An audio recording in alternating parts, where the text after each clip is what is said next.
Hi guys, welcome back to my channel. My name is Olivia Ebere. In this video, I know the title says giveaway, but I also just wanted to give some tips and tricks on how to study for the MCAT. By the time you guys watch this, I would have already started medical school on my first fall semester.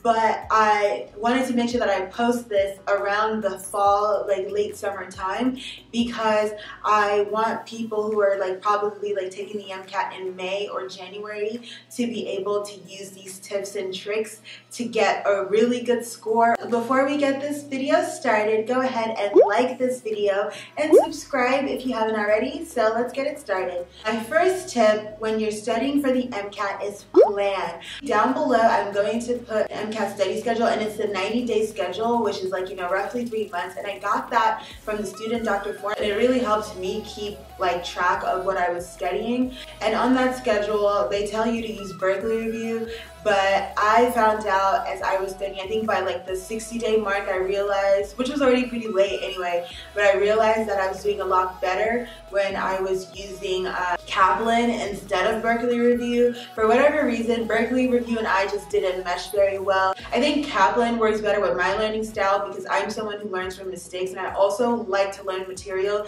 in short bursts.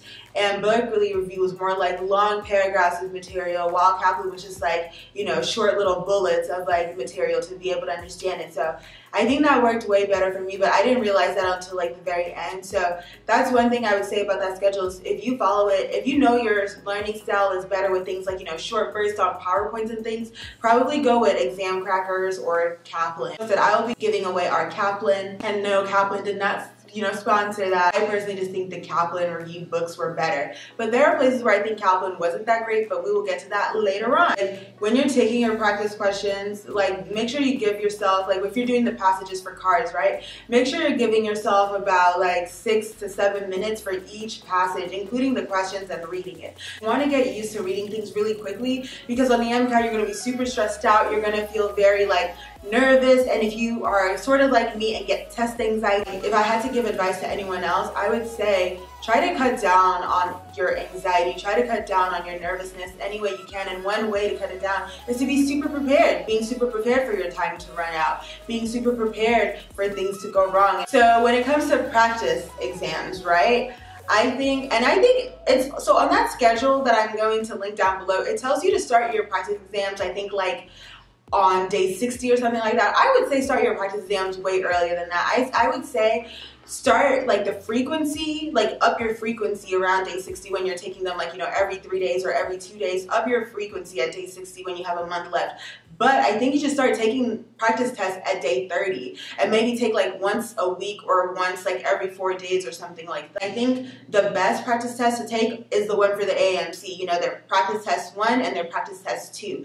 From what I've heard, 2 is a little harder. So obviously take 1 to kind of get yourself ready for it, and then take 2 maybe at the end of your 60-day, period. And always go through every question in your practice test. Don't skip things because you think, oh, you got them right, because you could have gotten them right because you guessed. So make sure you go through every single practice test answer the day after your practice exam, and make sure that you know exactly why you got things right, exactly why you got things wrong. Practice the things that you got wrong and figure out exactly how to make them better for the next time, because that is the only way that you will improve your score. And then personally, I think the next best practice test that you can take after the AMC official full-length test would be next step exams. I think the next step exams, from what I've heard and from my own experience, are the most similar to the actual MCAT that isn't from AMC.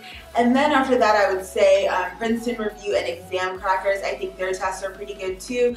And then at the very, very end, right? Remember when I said I would talk about Kaplan again? So Kaplan's books, in my opinion, are amazing. Their online material is amazing. But their tests, they are miserable, you guys. Those were the worst tests ever. I don't know, if you want to take the Kaplan test because they come with the Kaplan books and they come with the online material, then take them, but don't let them deter you. Don't let the Kaplan test make you think that your score is going to suck, because I promise you, add like 5 points to your Kaplan score to give you a good idea of like what you're gonna get, because the Kaplan tests are ridiculously difficult, and they're very like the way the word, because the MCAT is difficult, but the way Kaplan words everything and the way they explain things and the way they justify their answers is just so like mind-boggling. I mean, it's crazy. And the Berkeley review tests are a joke. Don't take those. The Berkeley review tests in their book are literally a joke. They're just like review of what you learned in that chapter. It's like, it's not worded in MCAT style. The only thing that I would say Berkeley review is okay for is cars. Definitely use their cars book. It's amazing. It's great. And they have Berkeley Review and Exam Crackers has super boring cars, which is great because then you're able to like push through something that's not that interesting.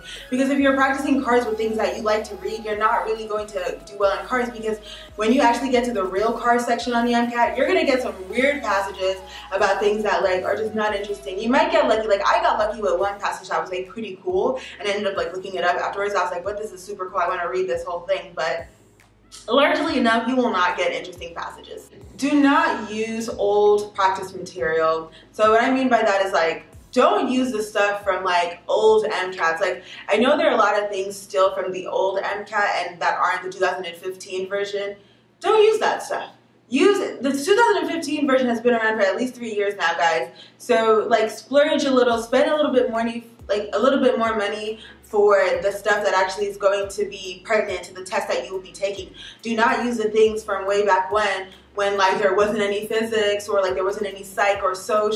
Like just use this particular MCAT stuff, please. Don't be that person who was using the last MCAT stuff, because you will regret it. The thing that I can say helped me the most with psych and soc was Anki, guys. Anki. It was amazing for psych and soc. What I actually did was I downloaded the Kaplan Behavioral Sciences psych and soc like Anki deck that they like Kaplan already made based on their Kaplan book. After the Kaplan psych and soc like deck, I don't think I used really anything else for psych and soc. Like it's perfect when you're taking the practice MCATs. If you come across something that wasn't discussed in your Kaplan Psych and Soc book or your Kaplan Psych and Soc Anki cards, then go ahead and add them to those Anki cards, or just like make your own Anki deck. But for those who don't know, and again, this video is not sponsored by Anki, I'm not that big of a deal yet, but Anki is like, it's kind of like Quizlet, but it's better because Anki will time you and let you know like when you need to review something again. Like it's an amazing thing. Many medical students use it. I found out about it through a medical student when I was applying. Look it up. It's free to download on your computer. I think if you have an iPhone, you have to pay for it. Maybe you don't have to pay for it anymore, because when I downloaded it, I had to pay $25, and I was like, ugh. But whatever. $25 is like a meal. So when you think about like studying for the MCAT, your future, like what is $25? You know what I mean? And then the other thing I would say is study in a place with some sunlight, you guys. Sunlight is amazing. Natural sunlight, it's going to give you the vitamin D you need to do well. It's going to give you the, inspiration you need to do well. Now, if you're someone who just can't study when you have distractions and like just looking outside, it's good. Like right now, I'm looking outside because I'm studying in front of the window, and like, you're looking around like, oh, what's going on out there? Then do not study in front of sunlight. Don't do that. But if you're someone who doesn't get easily distracted and you can study in front of a window, do that. And like when you're studying for the MCAT, it can get super depressing and lonely. It keeps you from getting depressed and lonely, because you can look outside and see the birds chirping, and it's happiness and joy. And you just feel happier. And you can just think about like your future and how you're going to get into medical school, like the best application possible.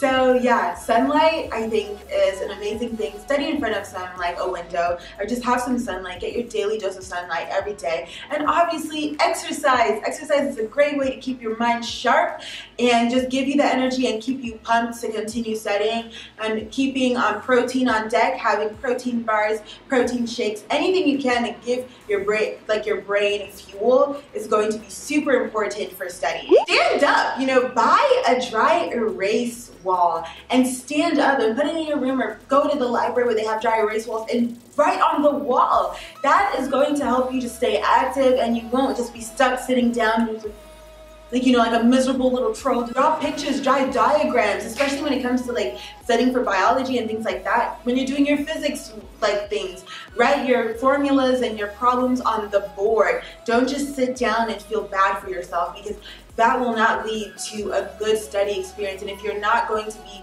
feel fulfilled and happy while you're studying, you're just not going to want to do it, and then you're going to procrastinate. Before you know it, it's the day of your MCAT and you're like, oh no, I'm going to have to pay the $120 or whatever it is to move my test back. Don't be that person. Don't be that person. And last thing is be confident. Believe in yourself. You have decided on the path to go to medical school, and it's so much easier said than done, you guys. But you have decided that this is what you want to do. This is the path you're going to take. So believe in yourself. Study hard, work hard, play hard even. Take a day, a week, or a few hours each week to do something that you just really like to do. Get a massage, go for a hike, go for a swim, I don't know, film a YouTube video. Just do something that you love to do. Play a video game, watch some anime. Just do something that makes you happy. Do something that can take your mind off of the MCAT, because studying for the MCAT, applying to medical school, going for interviews, all those things are very stressful, especially if you're in school while you're doing it, or you're working full-time while you're doing it, or you have kids. Believe in yourself and prioritize. Believe in yourself and prioritize. You can do this. You decided to do something amazing with your life and with your time, so just believe in yourself. Know that you're an amazing individual, and good luck. You're not gonna need it. Like I said, you guys, I am doing a giveaway for MCAT materials. Test prep books are really expensive. They're super expensive. So you guys, what I'm going to do, oh, this is so heavy, Jesus Christ. I am giving away my Kaplan 2000, oops, it's upside down, my Kaplan 2015 MCAT study prep books. They have all the books here for every single subject you're going to need it for. And then you're also going to get my official guide. This is the official guide to the MCAT exam for the MCAT 2015, the 4th edition. So this is a great book for the MCAT, you guys. You will also get the multiple mini interview book by Samir Desai, MD. So for people who will be going on interviews, this is a really helpful book for MMIs if you've never taken one. It's called Winning Strategies from Admissions Faculty. And this book really helped me a lot. You guys, that is what you'll be getting in this giveaway. So to enter this giveaway, go ahead and like this video and subscribe to my channel. And then all you have to do is take a screenshot of this video of me holding up the Kaplan books, and then just take a screenshot of that and then post that on your Instagram channel, linking to my Instagram channel at Olivia Ebere. And that's all you have to do. And go ahead and follow me on Instagram as well. And if you want, leave comments of MCAT practice exam tips that you guys have, and I will have the instructions and all the links to extra help and things like that in the description down below. And I will see you guys next week. Italy! Bye!